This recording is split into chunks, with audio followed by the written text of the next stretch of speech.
Swanson. So it's my great pleasure to welcome Dr. Kelly Swanson, who is the Kraft Heinz Company Endowed Professor in Human Nutrition at the University of Illinois at Urbana-Champaign. He has an internationally recognized research program that uses genomic biology to study nutritional effects on host health with emphasis on gastrointestinal health and obesity. He's published over 190 peer-reviewed journal articles, given about 135 invited lectures at scientific and professional meetings, and received 15 research and teaching awards. He's also trained over 30 graduate students and postdocs, hosted 15 international visiting scholars, and mentored over 30 undergraduate research students. He also serves on a lot of advisory boards for many companies in the human and pet food industries, as well as nonprofit organizations, including the International Life Sciences Institute, North America, and the International Scientific Association for Probiotics and Prebiotics. So over the course of his career, he's brought in almost $10 million as principal investigator alone, and collectively about $70 million. And that's quite an accomplishment. His very recent grant is looking at the effects of weight loss and feeding, especially formulated diets, on fecal microbiota, blood metabolic profiles, and voluntary physical activity in overweight dogs. And this is really exciting because this is an area that we were discussing in our etiology to obesity class. So I'm sure the students are going to find this fascinating as well. But today he'll be talking about sex-related differences in host metabolism and health, and specifically the role of the gastrointestinal microbiome. So with that, I'm going to hand it over to you, Dr. Swanson. Everybody, please let's welcome Dr. Swanson today. Well, thank you very much for that kind introduction. I wish I was back on campus. I've been there. I see familiar faces. Elizabeth, well, a couple of Elizabeths actually. Victoria, I saw your background. Looks like you're on the beach there, and so I wish I was on a beach. But if I wasn't on a beach, I wish I was there with you in person. And with some other time, we'll get that figured out. I know Dr. Parks and I have been trying to figure this out for about a year now, I think. And so she finally twisted my arm and said, okay, we have to do this. So I guess I'm happy I'm here virtually anyway. And so I'll share the screen and get started here. If I can figure it out again. It's always, I've said I've been doing this now for a while, lecturing in class. So hopefully you can see me okay and hear me. Okay. Well, again, very, very nice to be here virtually today. We're going to talk about, again, sex-related differences and how it may or may not be impacted by the gut microbiota. And I do have a question mark there. I don't want to, there's a lot of people that are talking about the microbiome, and I don't want to oversell it. Certainly, there's a lot to learn in this area, but we're going to focus on this and hopefully you're not more confused after the talk than before, but there's a lot of things going on in this area, and kind of a lot of exciting things, I think. Before I get to the topic of the title, though, I wanted to give just a brief overview of kind of what we do in our laboratory. And so, as was mentioned, we have rodent models. We do some human studies, although those are usually more in collaboration with other research groups. We do a lot in the dog and cat nutrition area, and that's really with a collaboration with the pet food industry. There's not many government funds, unfortunately, for pet research, for the sake of the pet anyway, so we do a lot in that area as well. If we look at our research focus as far as kind of different disciplines or different areas, there's really three different buckets that I work in. And so one is kind of specific almost to pet nutrition, although we do some on the human side as well. And that's really ingredient and diet evaluation. And I'll talk a little bit about that in the next slide. If we think about kind of physiology or biology, it's really in the gut health area. And microbiome is definitely directly related there, but also in the obesity and metabolic health area. Because I got my graduate degrees and some postdoc experience on the University of Illinois campus, when I started up my lab, I had to show that I wasn't just on everyone else's coattails. And so I had to make sure there was another area that I worked in. And so I went into the obesity area, and the obesity area and the gut health areas used to be separate entities for the first few years. And more recently now with the microbiome, it's kind of merged into both. And so I say, for better or worse, the microbiome seems to be in almost every single study I perform now. And there are some days I can tell you, I just would like a straight nutrition study or, looking at physiology, because something we can hopefully interpret a little bit easier. But a lot of people are interested in the microbiome, so I guess I shouldn't jinx myself there and say anything too negative. But handling the big data sometimes can get a little taxing. If we look at the gut health and microbiome area, our lab kind of takes a three-pronged approach, and at least I'm kind of describe that here. Up front, we have our lab capabilities. Myself and a couple of colleagues here have a pretty decent lab from a biochemical perspective, so we can chemically evaluate the substrates that we're interested in, or ingredients, foodstuffs.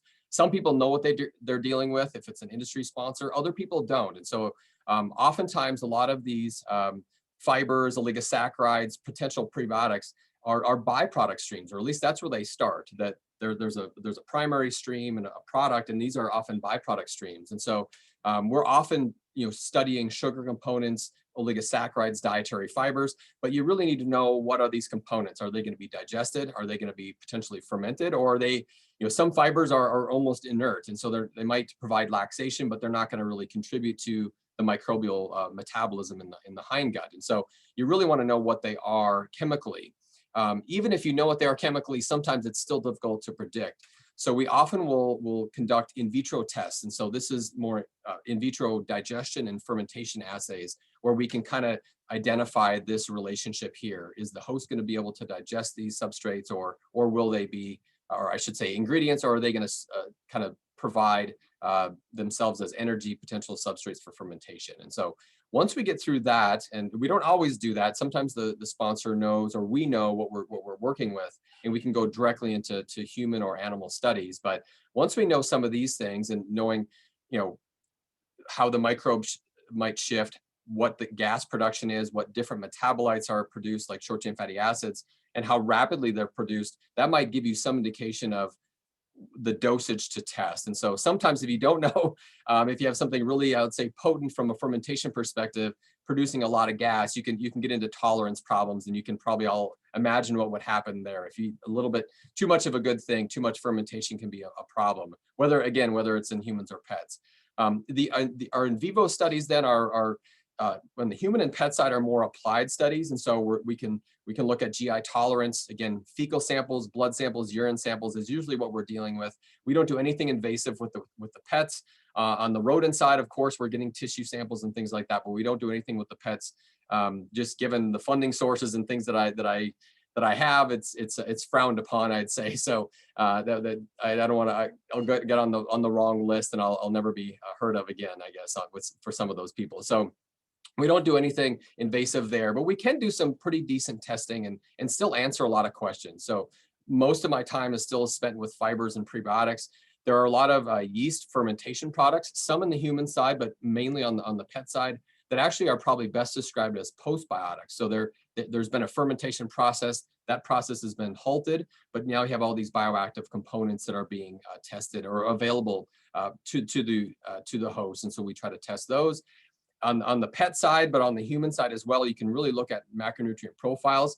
We don't get too hung up on the different fad diets necessarily, but because cats are strict carnivores, oftentimes the protein carbohydrate ratio there and that relationship is interesting and worthwhile in testing from the metabolic side. But also, if you have a really big difference, what the animal is consuming, that will also affect usually what reaches the hindgut, and that'll affect the microbiota as well.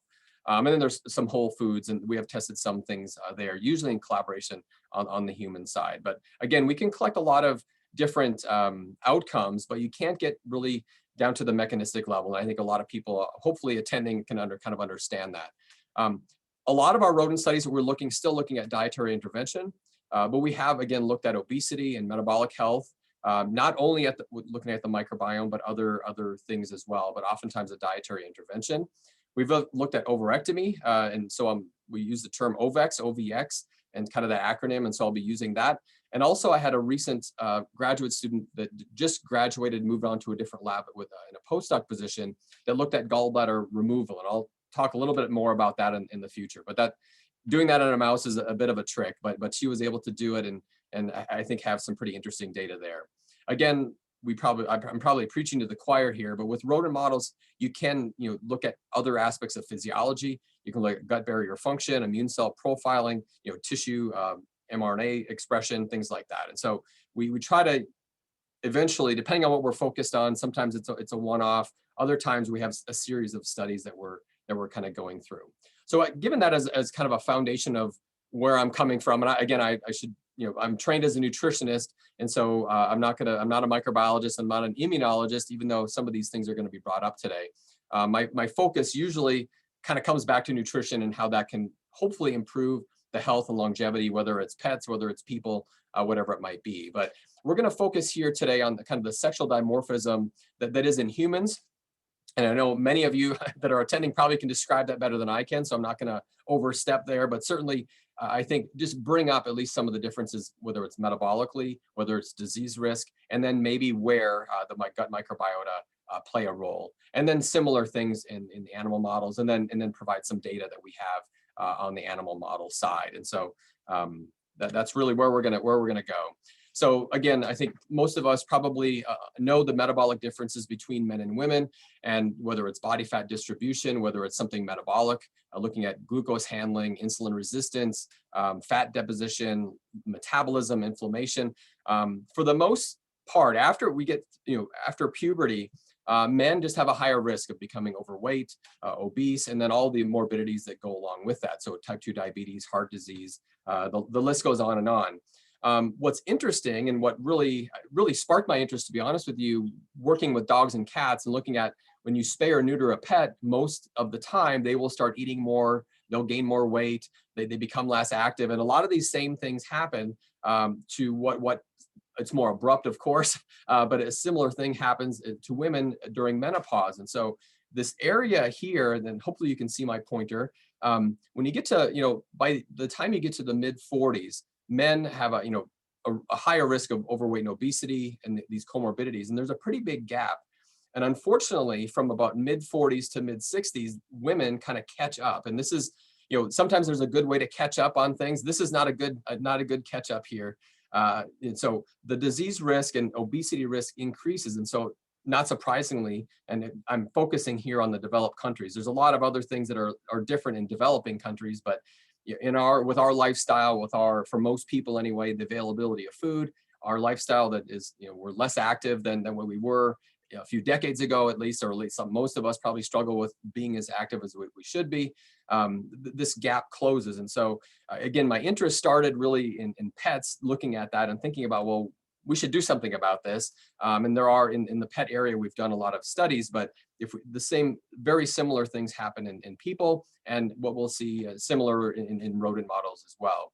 And so the interesting thing, and I guess it's interesting, it's not a good interesting thing, but with menopause really kind of flips the script. And so it kind of changes the relationship. And so with the reduction in estrogen, a lot of the protection that was there with females versus males kind of goes away. And so a lot of these core features, if you look at insulin resistance, inflammation, oxidative stress, a lot of these things will shift. And so the risk for cardiovascular disease and other disorders will increase. And so blood pressure, again, females are pretty well more protected, I would say, from increased blood pressure until you have menopause. And then in some cases, it actually not just kind of corrects and is similar to males, but actually might be the risk might be even higher in females. And so again, this is an area that it's studied in some areas, but it seems I think there are pockets that aren't well studied. And so this is where, just due to my interest and kind of seeing maybe a gap here, I was interested in that. If we take it, and so that's really, you could talk about just metabolism and disease risk and that on its own. But when you add the microbiota, then I've copied and pasted some titles and author lists here from some papers.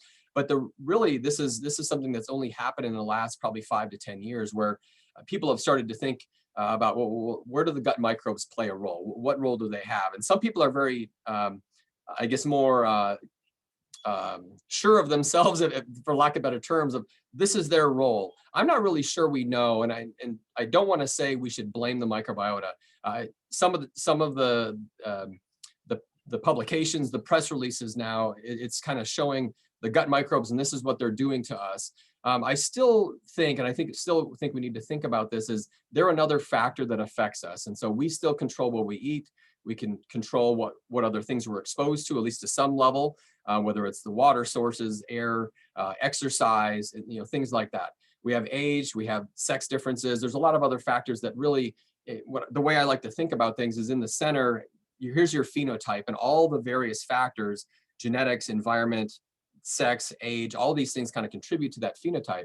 And so I think what's happened over the last decade or so, maybe a little bit more than that, people have appreciated the potential role of the microbiota. And so how does that contribute? And there is this bidirectional relationship. And so we'll see certainly with estrogen, so whether it's hormonal, but also whether it's diet, there's this, the hormones, the diet can have an impact on the microbes, but there can be a reverse role as well, that depending on the microbes you have, it can affect how you respond to diet, or it might affect recycling of estrogens and things like that. And so, again, there have been a lot of papers coming out, only one with a question mark. I think all of them probably should have a question mark of what role, what does the microbiome do? But when we look at cardiovascular disease risk, immunity, inflammation, gut, looking at the sex differences in gut microbiota, the diversity of the gut microbes, there's a lot of things at play here. And so hardly any people have the answers to it, but I think it's nice to see there are people starting to look at this aspect, and because there's certainly there's a place for this. One example of a study from our laboratory, and again, it's published 5-6 years ago. So the study was done, a couple of years before that actually, or at least us starting to study this, but just gives an example of, we weren't even looking at the difference between males and females, but in this study, we were testing agave inulin. And so this is a kind of a novel source of inulin where you can get artichoke or some other source. Agave is actually, from an economical perspective, it's still easier to just make tequila from agave instead of selling an inulin supplementation, inulin supplement. But this was a novel source. And so there was a sponsor interested in testing that and see how does it compare to other fiber sources, other inulin sources. And so this is one study that we published on this in this area.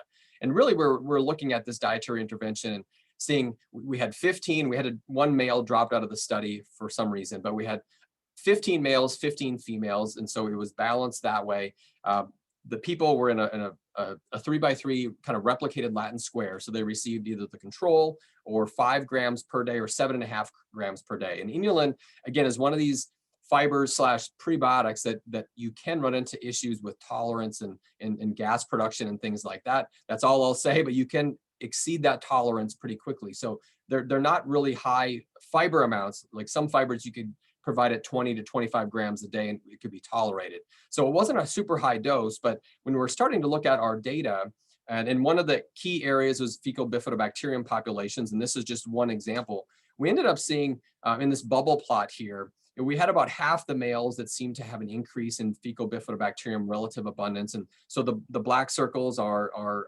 increased, the white circles are decreased or no change really. The smaller they are, really a lot of these, there was really no change at all, up or down.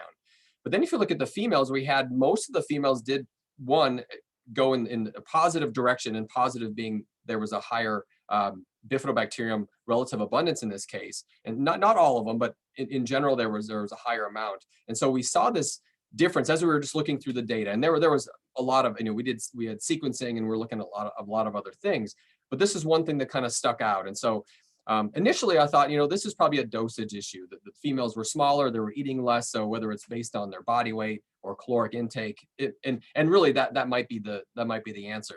But as we started looking into it, maybe there were some differences here depending on when we were collecting samples, and we tried to control for that. But I'm not an expert in this area, but certainly not every female has the similar cycle, and which day we can't. It's not like some animal studies where you can get them on a very similar cycle. So there's really nothing we could do with that. But also even the baseline microbiota that they had may be different between males and females. And so there's a lot of questions here that we really didn't answer in this study, but we did show there's certainly observed some differences between males and females that kind of confirmed, yes, we need to study this in a little bit more detail. And so some people have looked at this in a targeted way to say, okay, how do the gut microbes differ between males and females, or within females based on serum estradiol concentrations or some other factor. And so there's a little bit of data out there in this way, but it's really pretty much exploratory and really only associations. Male versus female showing differences. Hormone concentrations, there have been some low estradiol versus high estradiol groups, some correlations identified and at least observed in some studies. Again, you can see the relationships aren't that strong. So right now, I think it's highly variable. Like a lot of human studies, there's a lot of confounders, whether it's the diet they're consuming, the race, medications, there's a lot of factors, the list goes on and on.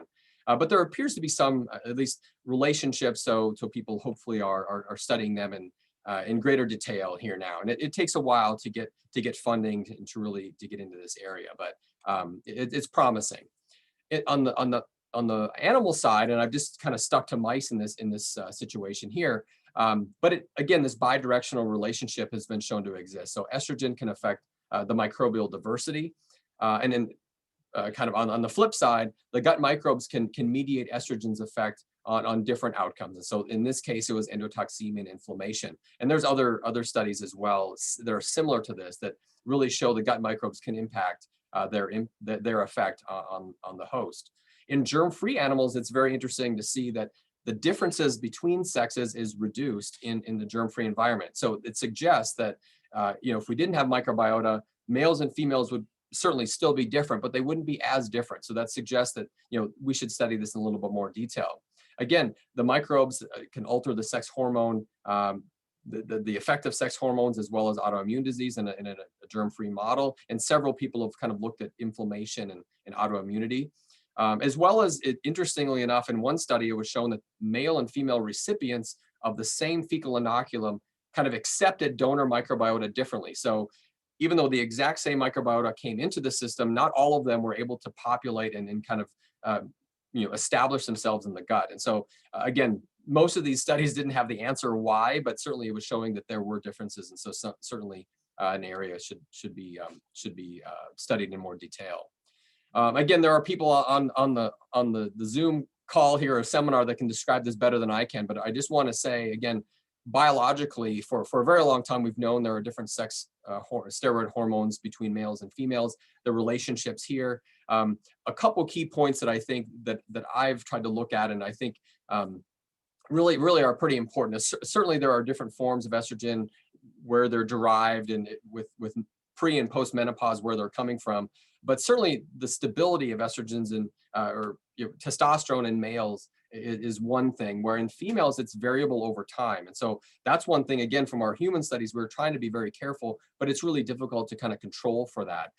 So that's one thing that I think there might be some variation there. But certainly this variation over time, when you get beyond menopause, is certainly very different. But this is, again, the mammalian biology here, right? Well, then we add the microbes on top of it, and it gets quite a bit more complicated.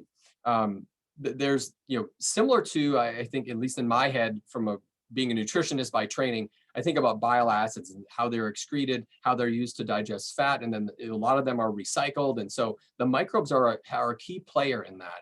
And so the same thing happens with estrogens and androgens, where the liver might metabolize them, hydroxylate them, oxidize them, conjugate them with sulfur, glucuronic acid. They might be methylated. There's a lot of different reactions that can occur in the liver. But if they're excreted and now they're in the gut, the microbes have a shot at manipulating them. And so there are sulfatases, beta-glucuronidase enzymes that can deconjugate them, and a lot of them can be recycled. And so again, there's this bidirectional influence here that we have control to a certain extent what we're eating and maybe what hormones we're secreting, but the microbes can also affect that at some level. So they're certainly playing a role in many ways. So using, again, in our lab, for the most part, we do use animal models. And so again, I'm sure a lot of people know the potential benefits, and I've been maybe not completely negative. You can oftentimes use differences to your advantages as well, but we have to think about potential negatives or challenges that we have. But certainly, hopefully, you can take measurements and structure experiments to get to causation and identifying mechanisms, or at least get closer to that. Again, oftentimes the gut is a big black box, and so it's hard to know what's going on in there, but we can get a little bit closer. The timing of the studies, the control we can have, whether it's diet, whether it's what they're exposed to, can be really tightly managed. And when it comes to diet, we can avoid certain things like soy containing compounds that will have isoflavones naturally, or just other dietary components altogether. So it's not just soy, but it's other things. We really can control what goes in into the system. You can obtain, the tissue samples, germ-free options that can hopefully at least provide some proof of concept that will provide ideas for future study. And then of course the surgical models. And so I don't really work in the pig area too much, but we do have some collaborators here on campus that use the piglet model for many different things, whether it's the physiology, behavior, and there's many different things. So, but in my lab, again, it's dog and cat and rodent for the most part. The one thing we have to remember is what translates. And so this is really any animal model. If it's a model for humans, we have to understand how they're different physiologically. And when you get to rodent models, a lot of them are using male models. And if it's with obesity, it's because they will eat and gain more weight, and they'll become obese quicker. And there's maybe other reasons as well, that you don't have the estrous cycle potentially increasing variability. So you can learn some, to some extent, but certainly I think this is why the NIH policies and other people's policies are in place now, that you can't just study males all the time. We have to expand this and see, are females responding the same as males? And so again, I'll talk about this in the future here. The other thing I just want to say, of course, the physiology, you have to think about in a mouse or a rat. Most of their fermentation in the hindgut is in the cecum. It's not really, humans, we have a cecum, but it's very small and there's not really much going on there. But with rodents, it can be very large actually. So if you're going to sample a rodent, most likely you're going to want to measure something in the cecum, because that's where really all the action's occurring, or most of it is anyway. The other thing is some of the microbial taxa are different between not only rodents and people, but other animals. And so we have to acknowledge that those are differences. And if there is a difference, really, if we can get to identifying the genetic background that microbe has, what functions they can provide, enzymatic activity, what's going on there, and kind of get away from just taxa, we can hopefully interpret those results a little bit better. But that's a difficult thing it's easier said than done. And most of my data today will be looking at different taxa. So it is difficult to do those studies, but I think as we go in the future, we have to learn to hopefully look more at the genetic capabilities of the bacteria and their activity, not just kind of who is there. So a lot of the work that I'm going to be presenting from this point on is the work of Zhuwen Cross. She was Zhuwen Liu when she was at the University of Missouri. I'll say just a few years ago. She's not very old, but it's been 5-6 years at least since she was there. But she did a PhD in my laboratory, and this was really kind of a big picture of what she was really interested in studying. So really looking at the effects of OVAC, so removing estrogen by removing the ovaries, or the majority of estrogen anyway. Looking at food intake and energy metabolism, this was largely known before. Lipid accumulation and how that differed among adipose depots. Looking at adipose and liver inflammatory pathways, looking at gene expression, and then looking at the microbiota. And really the overall question was, if you have this lean, younger C57 black 6 mouse, you remove the ovaries, they're going to eat more, they're going to gain more weight. What impact does diet have? What impact was just the removal of the ovaries, and when does this happen? So she has a design, at least in one of her studies, looking at this relationship. One area we were really interested in looking at, but it became kind of jumped down the rabbit hole, and it was very difficult. It would probably be a thesis on its own, is kind of getting to this intrahepatic circulation of these estrogens. How does the different microbial populations affect that, and kind of trying to measure what bacterial taxa have genes to do that, and also looking at the activity. So we have a little bit of data in that area, but this is again an area I think is be really, really interesting. And we have some people here looking mainly at bile acid metabolism on campus here, some microbiologists, but a lot of the same principles could apply looking at some of these estrogens and androgens. So big picture, one of her big kind of the biggest of her studies, Zhuwen did a lot of work and have a lot of nice publications, and there are still some publications still to come out. And we collaborated again with Vicky Vieira Potter on a couple of publications. So those were published a few years ago. And there's still some more in similar area here too. But really the overall design in this study was that once they arrived at the facility, the mice came in, C57 black 6, all female in this case. A lot of our studies are in male mice, but these were all female. Gave them a couple weeks to acclimate, but then ovarectomy was performed, and Zuin is very good. She's a very good surgeon, a very good tissue dissector at the end of the study, but they were overectomized, and then fecal samples were collected over time. So we have some kind of a longitudinal measurement, not cecal, but at least fecal measurements. We do have an echo MRI, so we can look at body composition of the mice kind of non-invasively over time. So she was able to kind of watch that, at least lean versus adipose tissue. And then they were sacrificed after about 12 weeks, so 24 weeks of age at this point. So 12 weeks after ovarectomy, and again, giving ad lib access to low-fat diet or a high-fat diet. And I'll just say this was an extremely high-fat diet. Since these studies, we've backed off on the level of fat a little bit. This is a 10% fat, very similar to the AIN 93 diet. The high-fat diet had 60% fat, so it was very 60% calories from fat.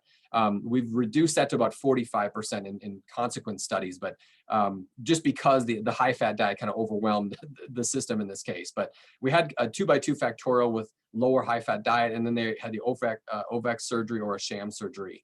Kind of the double whammy here is if you eat a high-fat diet and your estrogen goes away, or most of it anyway, rapid increase in intake, and this is energy intake. Of course, the food intake itself might not be drastically different, but the energy intake, given the caloric differences between the diets, were drastically different. And this red line really is that OVEX plus high-fat diet animal group. And so that happens pretty quickly. Just to, it's very abrupt here. It's very abrupt in dogs and cats. And we see this similar thing within a few weeks. It takes a few weeks to kind of to take place. But in our dogs and our cats, we've seen the same thing. If you let them overeat, they will overeat at a different level for a few weeks, and they'll overeat for a very long time and develop an obese phenotype. And it's kind of their set point is certainly set at a different place if you remove the ovaries. Neutering, similar things occur, not quite as extreme as really the ovaries, but certainly you'll see this difference. Not surprisingly, with this increase in energy intake, we didn't measure physical activity, but certainly that was probably reduced at some point as well. This group here with the OVEX and the high fat really ended up gaining a lot more weight, developing obesity much quicker. You'll see this group that was the sham operated eating high fat diet. About 8 weeks into it, they also were eating then about the same amount of calories. And so you can see around that same time point, they start separating a little bit from the other group. But at the end, they're still significantly lower in body weight. Even at low fat diet, though, you can see there is a separation here. This purple line is the OVEX animals eating a low-fat diet versus the sham operated. And so there is a distinction here, a separation after 12 weeks. And so they did separate there, even though their intake was pretty similar. So again, a lot of this was exactly as we expected. It's hard to predict exactly where they'll be, but this response is what we were expecting, and we really wanted to show. So of course, fat mass, this is our echo MRI data, looking at fat mass in the dark color, lean mass in the gray color. Again, you can see certainly with eating high fat diet, and if their OVEX was increased. And so you kind of see the effect due to OVEX, but also due to high fat diet. With that, not surprisingly, we had hepatic steatosis. You can see large lipid droplets in the tissue here of the high fat OVEX diet. But you can even see in the OVEX low fat, you can still see a difference here. So statistically, looking at liver triglycerides, I didn't put them, it's micromoles per gram of liver, I believe is what this is. I didn't put the units on here, but you can see a huge difference here. But there is, numerically anyway, there's going to be, if we'd have gone out further, we might have seen a little bit more of a difference here in these other groups as well. Not surprisingly, the cell size for adipose tissue, the adipocytes, were increased as well, and they all kind of fell into place as far as the body weight was concerned. So these were all, again, changes that we were expecting. ZooIn has tons and tons of data. So this is where I'll kind of talk about, there's many parts to this study, and kind of multiple parts to the study, but multiple data sets. And so at this point, we were using not microarrays. This looks like microarray or RNA-seq data, but really we have a Fluidigm microfluidics platform that we can use targeted, basically it's like a multiplex PCR plate, but you can have primers that you know of genes that you know the function, and you can put up to 48 genes on one microfluidics plate. If you have there is a bigger plate where you have 96 as well, but you can put 48 samples, 48 genes on the same plate. So with a few housekeeping genes, we have about 45 different genes that were specific here. This is gonadal adipose tissue in this case. We have kind of a panel that we have for liver tissue and a panel we have for gastrointestinal tissues as well. But it really kind of allows us to see, look at different areas of metabolism, whether it's lipid or glucose metabolism, energy metabolism in general. Again, insulin signaling pathways, certain genes there, inflammatory genes, whether it's CCL2 or 3, looking at macrophage recruitment, TNF alpha, the list kind of goes on and on. We have 45 genes looking at specific areas kind of from a physiological perspective. And so the heat map here is not perfect, and this is hierarchical clustering here based on similarity. And so for the most part, you'll see, the blue here is the Ovex low fat, the pink is the sham low fat. So for the most part, there's always a couple animals that don't kind of agree. So there's one over here that was out of place a little bit, that really would be nice to see it over here, but that's research for you in biology. But you'll see the low fat basically cluster on this side, and then the high fat will cluster on the right side, the green and the yellow. And there, again, it's not perfect, but you'll kind of see 4 groups, and just kind of looking at the color patterns there, with red being increased in some of the genes and blue being decreased. And so this kind of gives us a big picture of how are these, metabolically, how are they different, at least from an mRNA expression perspective. Again, zoom in on any gene that was significant. She also has box plots. So, some of these things, there is an effect of the high fat diet, adiponectin, leptin. You can see certainly they're increased versus the low fat. Certain things though, when it comes to inflammation, that Ovex high fat fed group kind of separated itself, and there were some numerical changes here, but that group really was much higher. And so there are some differences here. I could be on this slide for many minutes here, but I'll move on. But there's a lot of data and a lot of interesting pathways in these functional categories that were altered in this study. Again, a lot of those pretty much expected, although once in a while we'll do a Fluidigm and it's not nearly as beautiful. There's hardly any changes that occur, and we're wondering, what's going on there. So definitely there was a lot of changes there. If you look at the microbiota, certainly the cecal microbiota was quite different. And big picture, looking at a PKOA plot, you can see there's almost 2 groups. And this is where, again, the high fat diet kind of overwhelmed the system. I think that if you look at unweighted versus weighted, every dot here is an individual animal at sacrifice. And so you'll see on the right side, the blue and the green are the high fat fed mice. And this is unweighted, which just is kind of looking at the presence or absence of OTUs or certain taxa. Where you look at the weighted, then it takes the abundance of those into account. And so the PKOA plot will look a little bit different. But basically we have on the right side, it's the high fat fed. On the left side, of the orange and red are the low fat fed. And again, the high fat kind of overwhelmed the system, I think. What's interesting is you'll see the high fat effect, but then on the low fat fed mice, you'll see it's not perfect, but the red and the orange kind of separate themselves as well. So that effect of Ovex or sham surgery seems to be pulling them apart. And there's a little bit of that here on the unweighted plot. But again, when you look at the abundance, it kind of takes that effect away. So that's one way of looking at it, a very, very big picture. If we look at the rarefaction curve here, it's very difficult to see. If we zoom in, you'd see a difference here. There is a difference between the fat content, but not the Ovex or sham. So really a surgery effect wasn't there. I usually don't get too excited about the diversity anyway. There are states of dysbiosis and in some disease states, there will be a lower diversity, but really I think it's one of these things where it depends on who's leaving, who's arriving, and what are they doing. So it's another outcome, but I don't get too excited one way or the other. Another thing I don't get too excited about, although we did show the similar relationship here, is looking at the phyla level, again, very, very top view, the firmicutes to Bacteroidetes ratio, again, was increased, that often you'll see with either high fat feeding or like a westernized diet or with obesity or both. In this case, it was both. But the high-fat feeding really overwhelmed the system. So a lot of firmicutes here, increase in lactobacillus and ruminococcus and some other bacterial groups that are in that phyla.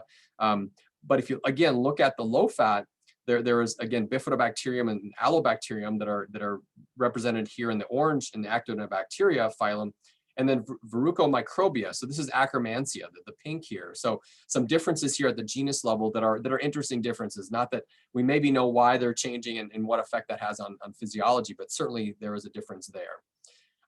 One other point here, there's a lot of points, so we've been on this slide for a while, but I'll move on after this last plot here. The upper right corner, we have beta-glucuronidase activity. And so this is from the cecal sample. So this is, we don't know what bacteria this is coming from, but it's kind of a collective activity level. So this is not gene abundance, this is activity. And this was actually measured in Matthew Redenbaugh's lab at University of North Carolina. Zhu-In met him at a conference and got to talking, and before we knew it, we're like, we're going to collaborate with this guy, and he has this assay set up because we were thinking about in our own laboratory trying to do this, and it's really some of these assays are not easy to develop, and so he was willing to collaborate with us on that, and so we were able to measure that activity. That more of this really needs to be done in this area and others, I think, looking at this ability to deconjugate. The increase with the high-fat diet was expected, but it really, what the change we were also expecting is to see this high-fat OVEX diet. And so it appears that, at least in the low-fat diet, there was a numerical increase here, because in postmenopausal women, or just in women in general, the estrogen level is inversely related to beta-glucuronidase activity. And so again, cause and effect, we don't really know, but certainly that's a relationship we were interested in looking at, and it wasn't shown to be at least significant in this study. So it doesn't mean it's not worth anything. We just need more, I think, more research in that area. In this study, again, the data goes on and on and on. So I'm not going to dwell on it too much more. We have other mRNA expression, again, of other tissues. We're looking at different adipose depots with some of our work. So subcutaneous versus the gonadal, liver tissue, cecum tissue. So we have a lot of different gene expression profiles. Longitudinal microbiota changes, and this is again from the fecal samples. Ideally, you would have batches looking at cecal samples. That's probably more relevant, but again, fecal versus cecal samples are relatively similar. And so what you see here, the enlarged dots, is where they began at baseline after eating the low-fat versus the high-fat diet, and then where they changed over time. And so you'll see these dots did change a little bit, and so we just need to provide a little bit more detail, and certainly in the publications that come out, that will be there. The last thing that Zhu-In has done, and she's done again with Dr. Vera Potter at University of Missouri, and a few other people over on your end, looking at differences or relationship between the phenotype, the genomic, and so the mRNA expression, and the microbiota. And so Zhu-In is really good from a bioinformatics perspective, and so she's looking at some of those relationships. It's not going to prove cause and effect, but it might identify things that we can look at in future studies. And certainly, I think she will be looking at in her new laboratory. I should say, it's always nice to see people go on to the next position, and I'm always really proud. And I'm old enough now; they feel like my children. And Zhu-In was a superstar, and she is still a superstar. And so she went to a laboratory at the University of Wisconsin-Madison. But we maintained a relationship, a collaborative relationship during that time, because they did have a germ-free facility. And so, and Federico Ray's lab did have a germ-free facility. And so that's where she did her postdoc for a couple of years. And Zhu-In's at Purdue now and setting up, or has set up her own laboratory. But what we did is we had frozen cecal samples from the study, from the data I just showed you, and she inoculated those into germ-free mice. And so not surprisingly, and so this is kind of a second study here that goes along with the other data we have. Not surprisingly, the cecal microbiota, after a few weeks of time, were different between these two populations. You would expect that given what they had, but it's more extreme almost than what I was expecting, actually. Another interesting thing is that the body weight gain over these few weeks in C57 germ-free mice, and then they were inoculated, was increased in the OVEX group versus the sham group. So certainly it's a short-term experiment. We don't want to get too excited or in one way or the other, but certainly that was an interesting physiological change there, that they gain more weight.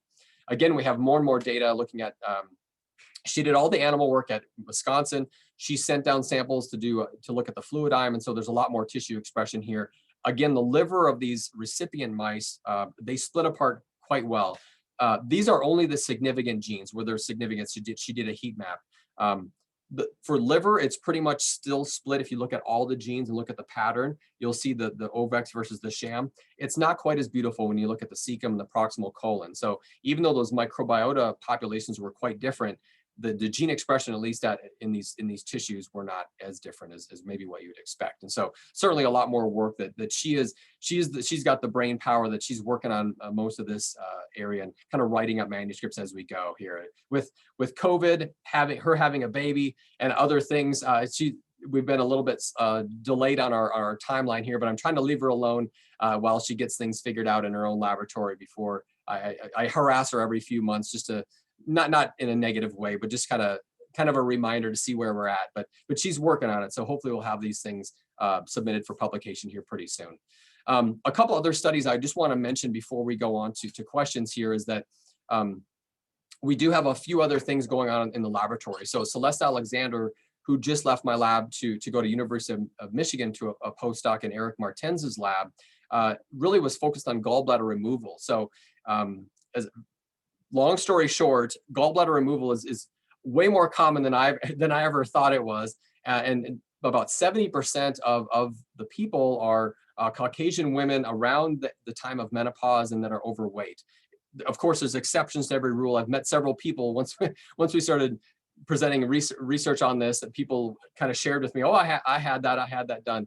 Not everyone is in that category, of course, but certainly Celeste knew family members that had this done, and while some people don't seem to have negative responses to this, other people do. And so she was really kind of passionate about studying this, and it kind of followed on kind of a slightly different path of what Zulin was doing, but a similar thing as well. So really our focus here is looking at the surgical and hormone responses with Ovex in this gallbladder removal. Again, in a mouse, it's a very, very small gallbladder, so those surgeries were pretty difficult, but Celeste and a collaborator of ours really were able to do that.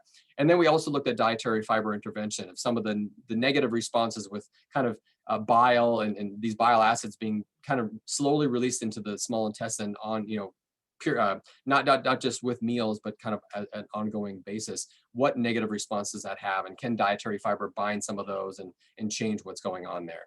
One other thing is we have an NIH grant that's just, we're trying to being renewed here very soon, but I have some collaborators in bioengineering and one in MCB. But the bioengineers have developed nanocarriers where, very similar to what's being done in cancer, we're trying to target adipose tissue macrophages. And so we've used induced obese mice. So we're looking at dietary intervention, but also drug intervention to try to kind of affect the macrophages, reduce inflammation, and in some cases we're able to reduce body weight a little bit, so changing metabolism. Again, the majority of our work has been done in the C57 black 6 males.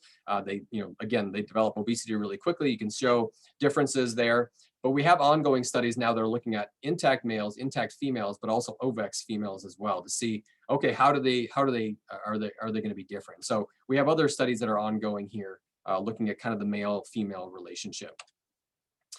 Before, I guess I lied. One more slide before we go to questions. But I think future needs. I think an area for humans, and this is definitely for other people to do than that have access to humans and kind of watch them over time and measure them over time. I think it's really, really important. Again, coming from this mid 40s to mid 60s would be in my opinion anyway, a prime area of research where longitudinal and repeated measures can be done, where hormone concentrations are changing. There's a lot of other things changing, just aging in general, but certainly hopefully monitoring, if not controlling dietary intake. These things would really, for this area of research, could add a lot of detail, I think, and really useful information.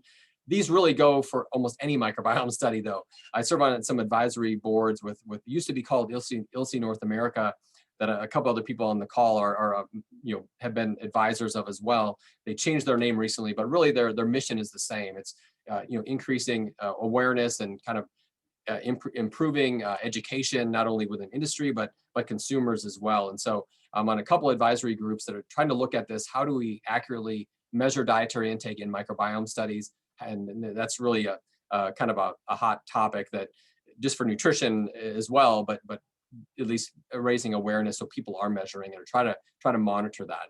There's also a lack of standards when it comes to microbiome, metabolomics, NIST, so the National Institute of Standards and Technology is developing some standards here. So that they are coming, but it takes a long time to develop this, but that'll be another thing that'll be useful, especially for human research, but I think for us that use animal models as well. Again, animal models, I think we can learn a lot. Ultimately, we have to get back up to people, but I think identifying some of these relationships between the phenotype and these microbial genes can be useful.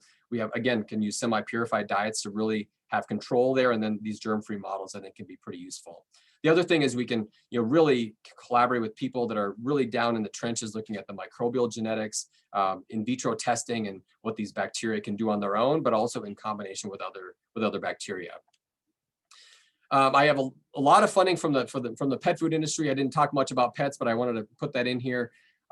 Usually I'm saying I'm having a great time on campus or wherever I'm traveling, and my students are back home working. I know they're here working, but a lot of them are off site right now. But I have 2 postdocs and 10 graduate students that really are really about as big as I can handle, actually.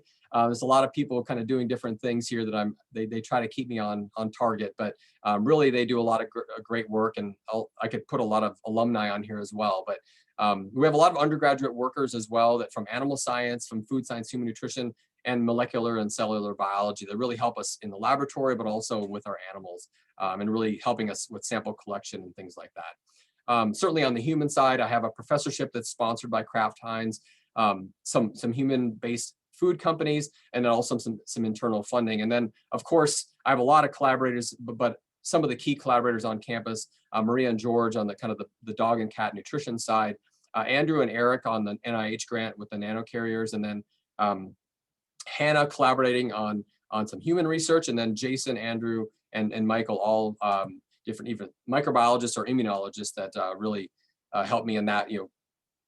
Allow us to kind of go into their laboratory sometimes, and they help us and advise us on different things, or actually conduct some of the assays themselves, and then collaborate with us in that way. So I don't know where we are on time, but I hope we have enough time for questions. I can maybe stop sharing and see what questions we have, and then look at the clock. I probably went over a little bit, but hopefully we have a few minutes for questions. No, thank you so much. This was very, very interesting, and round of applause from everybody. If you could unmute your mics. Hey. Yeah, so I actually, Dr. Swanson, I work with humans, and I see how different dietary interventions can, influence the gut microbiome. And I was jealous of all your animal model data, how beautifully distinct your clusters were amongst your groups. You hardly ever see that with humans because there's just too much variation in there. The first question was actually from me, and this was related to your first study that you presented, the agave study in humans, where you saw compositional differences by sex, between the groups. I was wondering, I'm assuming you performed 16S sequencing for that data. If you look to see, how metabolic pathways within the microbial community were associated with those differences in outcomes. Your point is really well appreciated when it comes to the variability. That's about as separated as you can get. That plot I showed you with the cecal microbes. Most of our human studies, our dog and cat studies too, we have a pattern, but it's never really separated that to that extent. So it was very extreme, and I think it was really the high fat group that really, extremely high fat, really separated those. So yeah, it's very uncommon to see splits like that. And in an animal model, you can kind of do that where you can control all these different things. But yeah, in the free living people, but also I'll say pets too, our dogs and cats, usually it's very hard to get them to shift, whether it's due to diet or some other intervention. So yeah, that definitely is something that we rarely see to that extent anyway. It's very difficult. Zhu-Yin and even Celeste tried to dig down a little bit on some of these populations where we were trying to look at not even enzyme activity, but the abundance of some of these genes, whether it's the beta-glucoronidase genes or that was the main one. And there's GUS genes, and there's some other genes that are kind of in this category of beta-glucuronidases. And we went down that path for a little while, and then I don't remember all the details, but it gets very complicated looking at the primer sets of which taxa are there, but certainly there are several bacteria in the Firmicutes phyla and several in the Bacteroidetes phyla, I know, that have these different genes.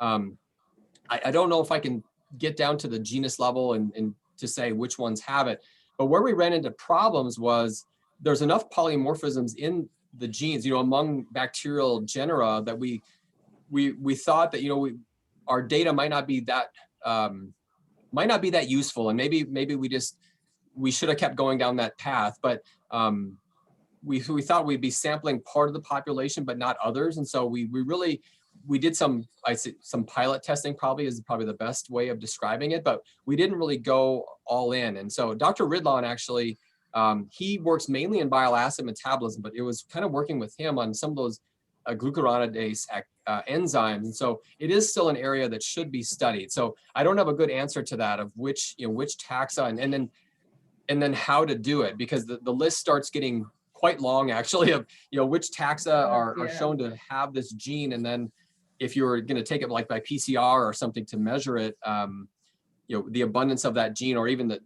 potentially transcriptomics as well, the expression of the gene is really difficult. So that's where I think a lot of this, we really need to collaborate with the microbiologists that are kind of down in the trenches looking at the genetics of the bacteria. And so we really haven't been able to study that aspect of it as much, but really that's very important when you look at the recycling. And another thing, we did have the activity though. And so there, unfortunately, we don't really know, it's just activity. So it was basically a cecal extract that was used to look at that enzyme activity. So it's kind of a collective activity of that gene, so we're not really sure what bacteria are contributing, but I think more and more work has to be done in that area. So it's a great question, although I have a really poor answer to your question, but that's an area that, I think definitely should be funding. And that's the type of area that Dr. Ridlon works in, to look at those mechanisms. Again, it's mainly on bile acids, but similar things can be looked at when it comes to, either estrogens that the body's producing, or even isoflavones. And there's a lot of applications there, I think. Okay, thank you. Yeah, it's hard. And with humans now, we've started using prediction software if we haven't done metatranscriptomics, for example, on fecal samples. And that's controversial too, like using these predictions softwares to predict, enrichment of microbial metabolic pathways. But I've discovered that they've actually improved the tools since last year. So I ran analyses on using, the earlier version of PyCrust, and we couldn't predict any differences in the metabolic pathways. And then ran it again using the new version, which just came out, and now we're seeing differences. So, which do we trust? So there's all of that to consider as well. But I think Dr. Parks had a question about bile acids. Elizabeth, do you want to ask directly? Yeah, because we look at fat absorption. I always thought it was so odd that if you have your gallbladder out, you really don't see a reduction in fat absorption. And bile acid release is constant by the liver. It just never builds up in the gallbladder. So it just leaks into the gut constantly, right? Mm-hmm. And so what is taking the gallbladder, what is it doing to microbes? Do they process bile acids? Do they use it? Or are changes, when you take the gallbladder out, are changes occurring simply because of a difference in absorption of other components of the diet? Yeah, that's a good question. And again, this is something where probably Celeste could answer that better than I can. But we were, we had done some other studies actually looking at a bile acid binder with in dogs. Actually, it's a binder that was used in IBD dogs. It's because that's a kind of a problem in that population. And it's a human based product, but it kind of led to some work in Celeste did that study, and things kind of lined up, I guess. So she was looking at that, where we thought initially there would be, because there's kind of just this release of bile into the gut, we'd see inflammation and because there's kind of this, bile acids they're meant to break up lipids. So we thought, is it going to be damaging there? And we didn't see what we, I guess, thought. And maybe we didn't collect, there's a lot of questions that based on her study, we really needed to kind of circle back after she did her PhD.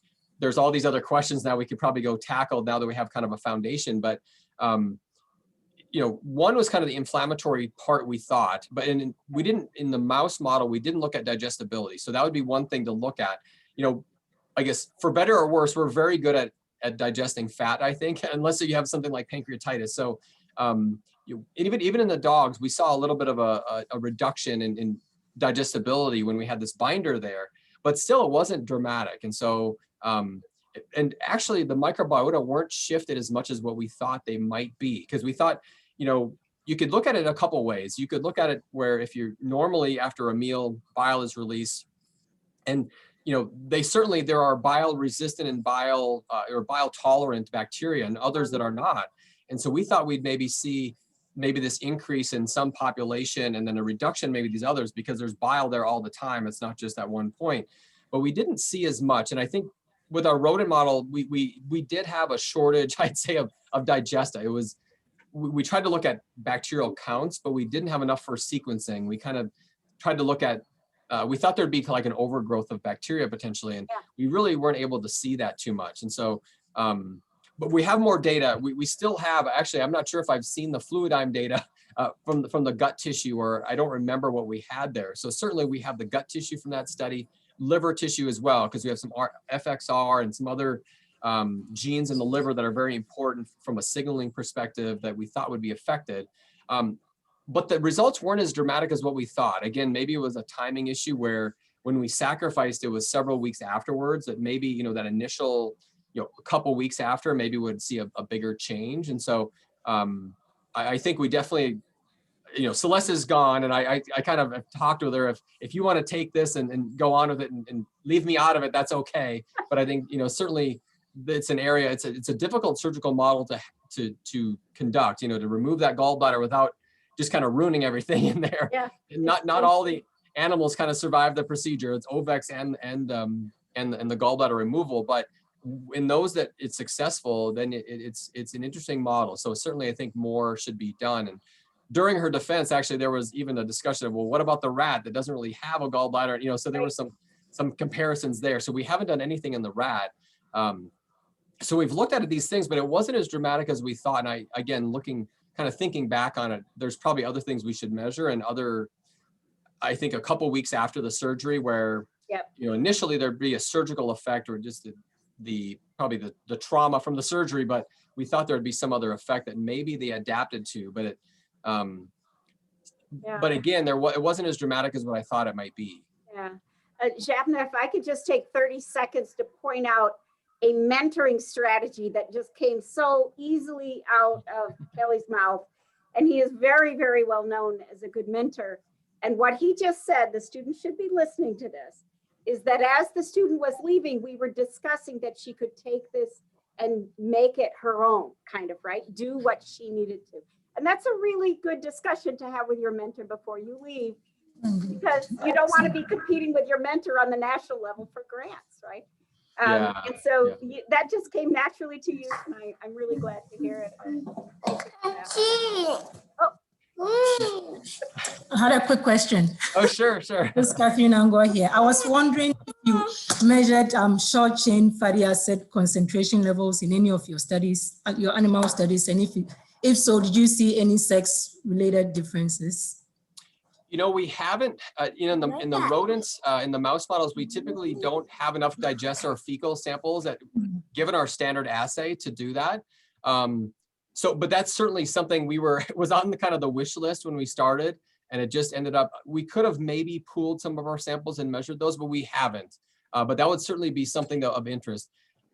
A struggle, and that certainly with rodents, I think that would be useful. In people and in pets, if you're just dealing with fecal samples, most of those are absorbed in the gut. And so only, but the estimate is maybe 5% are remaining by the time you get to a fecal sample. So it probably would be difficult to do it that way, but certainly in rodent models, that would be a very interesting thing to measure as well. And probably, I'm guessing some other people, there are untargeted kind of metabolomic strategies as well. So looking at how the short chain fatty acids are produced, but there's a lot of other, metabolites that could be different and probably are different between males and females that would be really interesting to kind of look at. And again, I say males and females, but then also that OVEX, that in the model perspective, I think, phenotypically, they're going to be somewhere in between that intact male and intact female, I think. At least that's what we're kind of predicting in this ongoing study. And we're just, the mice are here and they're quote unquote growing or they're gaining weight, but we don't have any data yet on those. But I think they'll be somewhere in between. But I would expect there would be some differences in some of them, whether it's acetate, propionate, and butyrate, I'm not really sure. But that's where I think a lot of whether it's the gene expression, the metabolites, what kind of as a measure of activity of the bacteria, I think are all really good outcomes that should be measured. And so for what Dr. Parks just said, I'm very happy to, and again, I hope I talked to Zhu Win before giving this presentation. She gave me, her data and everything. I'm not worried about getting scooped or anything, but I'll say I'm very happy to collaborate with people. I know with Vicky and a couple other people on the call here, I've collaborated, so I'm very happy. Again, Celeste and Zhu Win, it's sad seeing them go, but they're on their own path and are probably going to do great without my quote unquote guidance anyway. they can study their area, but if any of you guys have questions, certainly send me an email. I'd be happy to try to answer any more questions if you guys have, or if you have ideas of what, I'm happy to give you free advice. You can take it or leave it. Sometimes you get what you pay for when it comes to that, but certainly I'd be happy to share that with you. Yes, I can attest to Kelly being a fantastic collaborator and also a fantastic mentor. Absolutely. So I know it's late, but I just wanted to give a shout out there and say that I miss collaborating with you. I just seeing all this data, I'm like, yeah, COVID really put a damper on lots of things, but yeah. Yes, I look forward to continuing the conversation and seeing the new things that you have coming down the pipeline. Exactly. I know I was good at least seeing your face, Vicky. It's been too long. When I saw you today and a couple other people, it's been too long in person. Yeah. So hopefully in the near future, we can. Absolutely. Thank you. Oh, Yeah. well, so last chance for questions. Anyone? Last minute burning questions? Students, please unmute and thank our speaker. And seeing your face would be really nice too. Yeah, thank you. Well, thanks everybody. Again, if I guess in my slides or my email was on one of the slides. I think I passed over it, but if you don't have it, I mean, Jackie or Elizabeth, whoever wants to share my email with people if they want it. And certainly don't be afraid to send me an email. Depending on the timing of it, I may or may not be able to respond right away, but I'll get to you pretty soon. Okay. Thank you. All right. Thanks Kelly. everybody. Thank you so much. Yep, thank you. Have a good night. Bye. You guys. Bye. Thanks, Jackie.